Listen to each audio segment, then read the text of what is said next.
BestBookBits.com presents Benjamin Franklin, An American Life by Walter Isaacson. Benjamin Franklin is the founding father who winks at us, an ambitious urban entrepreneur who rose up the social ladder from leather-aproned shopkeeper to dining with kings. He seems made of flesh rather than of marble. In the best-selling author Walter Isaacson's vivid and witty full-scale biography, we discover why Franklin seems to turn us from history's stage with eyes that twinkle from behind his new flanged spectacles. By bringing Franklin to life, Isaacson shows how he helped define both his own time and ours. The written and audio summary can be found on our website, bestbookbits.com. So without further ado, I bring the book summary of Benjamin Franklin, An American Life. Multidisciplinarian in life, scientist, inventor, diplomat, writer, business strategist, practical political thinker. But the most interesting thing that Franklin invented and continually reinvented was himself. Franklin's most important vision, an American identity based on virtues and values of its middle class. How does one live a life that is useful, virtuous, worthy, moral, and spiritually meaningful? Questions are just as vital for self-satisfied age as they were for a revolutionary one. Early American settlers were pursuing both religious freedom and economic opportunity. Industry and frugality are the means of procuring wealth and thereby securing virtue. Maxims from his almanacs. Fish and visitors stink in 3 days. Little strokes fell great oaks. 3 may keep a secret if 2 of them are dead. Diligence is the mother of good luck. Love your enemies, for they will tell you your faults. Franklin excelled in writing, but failed math. Still became one of the most ingenious scientists of his era, but did not transcend into profound theorist, i.e. Newton. From a child, I was fond of reading, and all the little money that came into my hands was ever laid out in books. Books are the most important formative influence in his life. He would sneak books from apprentices who worked from booksellers as long as he returned them clean. Was a vegetarian early in life so he could save more money for books. His writings lacked poetic flourish, but was powerful in its directness. His most notable trait was a personal magnetism. He attracted people who wanted to help him. American individualists sometimes boast of not worrying about what others think of them. Franklin more typically nurtured his reputation as a matter of pride and utility, as apostle of being and appearing studious. Lesson you learn early: people are more likely to admire your work if you're able to keep them from feeling jealous of you. Indulge their vanity. Give them opportunities to demonstrate their abilities. They will praise you in turn. Franklin easily made friends and intellectual companions, but was less good at nurturing lasting bonds that involved deep personal commitments or emotional relationships, even within his own family. On deciding whether or not to take a customer's money and run a defamatory article that violated these principles, paused to make the decision, went home and slept on it. Practiced voluntary hardship, slept on the floor, ate plainly. Determined that he could live this way was not worth corrupting his values for a more comfortable substance. Writing to discover, Franklin began to clarify his religious beliefs through a series of essays and letters. Moral Perfection Project made a list of 13 virtues he aspired to master. Focused on improving one virtue each week, related to it weeding a garden, not all at once, but one bed at a time. First great American exemplar of the Enlightenment and its age of reason.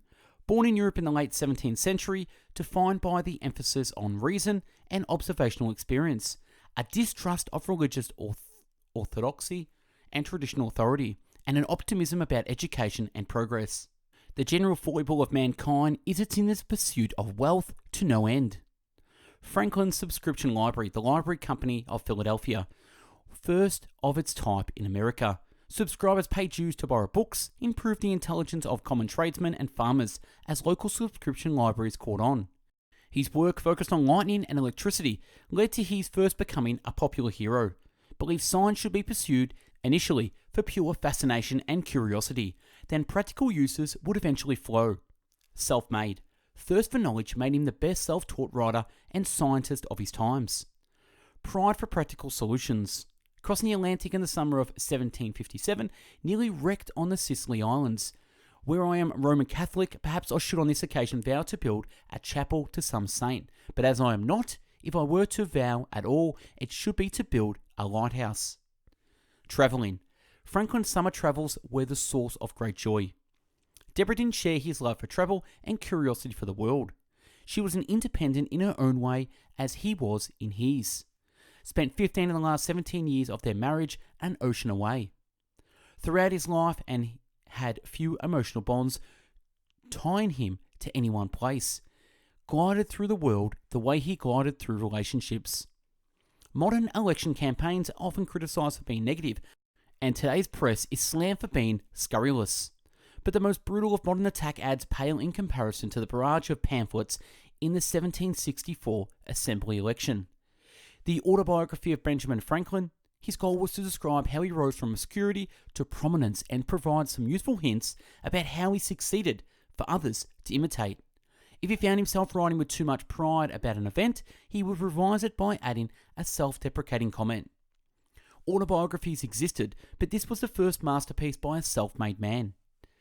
Second Continual Congress. Franklin, nearly 70, was by far the oldest of the 62 participants. Many of the younger, hotter-tempered delegates had never witnessed Franklin's artifice of silence, his trick of seemingly sage by saying nothing. Oratory did not come naturally to him. No one had a clue where he stood on the questions of independence. He was bidding his time to convert key figures close to him to the rebel cause. Distance for established elites, arbitrary authority, nepotism. Chartered at authority, why he ran away from his brother's print shop in Boston. Was not awed by established elites, Mathers, Penns, peers in the House of the Lords. Opposed unfair tax policies by Penns, even though they would have served his personal advantage. Stressed is all his letters that America should not replicate rigid ruling hierarchies of the old world based on birth, rather than merit, virtue, and hard work. Groundless and absurd to honour a worthy person's descendants should instead honour the person's parents since they had some role in it, like the Chinese do. Rose up the social ladder, but did so in a way that resisted taking on elitist, pretensionist, fur-capped persona. At 70, he was continuing to embark on missions for Congress. Cambridge, MA to help Washington with disciplining the militia that would form the nucleus of a true continental army. Quebec to support American forces focusing on preventing Britain from splitting colonies via the Hudson River. Showing his eagerness to be involved in practical details rather than detached theorising. He was also, both as a teen and as an old man, revitalised by travel. Declaration of Independence. Jefferson asked Franklin to help edit. Most important change was to Jefferson's phrase, "We hold these truths to be sacred and undeniable," to "we hold these truths to be self-evident." Changed this phrase from an assertion of religion to an assertion of rationality. Fate of the revolution placed into Franklin's hands just as much of those of Washington and others. He needed to secure support of France, its aid, its recognition, its navy. Displayed dexterity that would make him one of the greatest American diplomats. He was instrumental in shaping the three great documents of the war: the Declaration of Independence, the alliance with France, and the treaty with England. Moderate your desire of victory over your adversary and be pleased with the one over yourself. The Constitution Convention of 1787. He was by far the most travelled of all the delegates and knew not only the nations of Europe but the 13 states' franchise printing operations, time as postmaster, etc. More receptive to the needs of each state and open to diversity of opinions. Sensibility. Willingness to change mind and humility to be open to different opinions. On crafting the Constitution, Franklin realised that they had succeeded not because they were self-assured, but because they were willing to concede that they might be fallible. We are making experiments in politics. We must not expect that a new government may be formed as a game of chess may be played by a skillful hand without a fault. For having lived long, I've experienced many instances of being obliged by better information or fuller consideration to change opinions even on important subjects which I once thought right but found to be otherwise. Legacy. During the 3 centuries since his birth, the changing assessments of Franklin have tended to reveal less about him than about the values of people judging him. Reflect or refract the attitudes of each succeeding era. His reputation was evaluated by the emergence of distinctly American philosophy known as pragmatism, holds that truth of any proposition, whether scientific, moral, theological, or social is based on how well it correlates with experimental results and produces a practical outcome. Unfairly attacked over the years by romantics whose real target were capitalism and middle-class morality.